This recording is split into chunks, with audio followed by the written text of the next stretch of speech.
any way you look at it. Building on what Akes mentioned on the flank 2 days ago, we observed KD diffs for players when they play the top four versus the rest. Nearly every pro gets worse when they play the top four.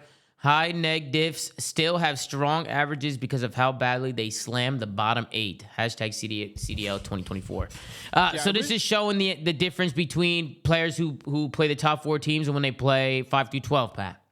Yeah, basically. I wish the guy who did this only put the top four teams in this graphic and didn't include everybody else. But yeah, if you look at the bottom 10 KDs versus the top four teams, Tom, I mean, to me, it's very telling. I don't know about you guys, but to me, it kind of tells the story of what I've thought all along. Well, to be fair, their KDs look. Suck. I mean, but to be fair though, like I mean, it's only showing the bottom 10. Like the difference is even like between all these players, they're so minor. Like they're not. I was gonna say they're not really that different.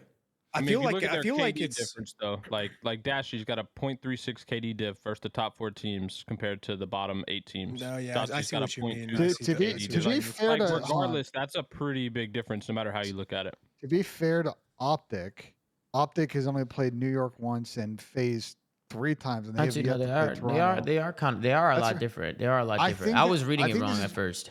Yeah, I was gonna say as well.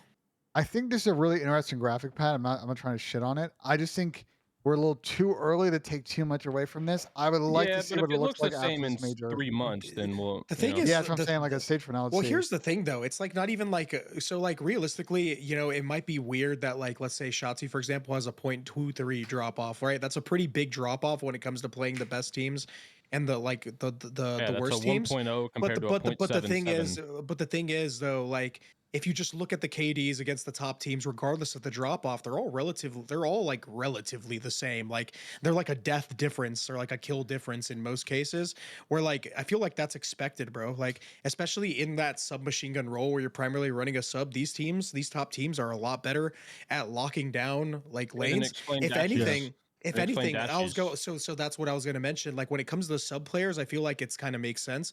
The one though that looks like odd to me is Dashies because attach or attach or like any of the ARs or the whole fucking New York roster. Like they're all ARs. Yeah, no. See that is where I agree with you. We're talking about with Optic 4 series, so just sample size wise, there's one series where he got shit on, and a couple where he had some like 0.91, 0.92s. Yeah, this is gonna look really bad, but like I'd have to dive in deeper. I just think at the moment.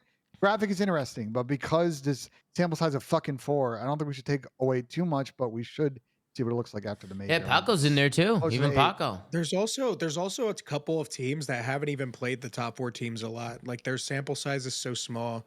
To Ben's point, where like we shouldn't really look into it too much until later in the season. Optic, however, has played a lot of the top 4 teams in their regular season matches. And they're going to play another one on Sunday. So like their sample size is actually pretty decent compared to some of the others. Anything else on the series before we hop in and take a look at some clips? Let's get some fucking clips, baby.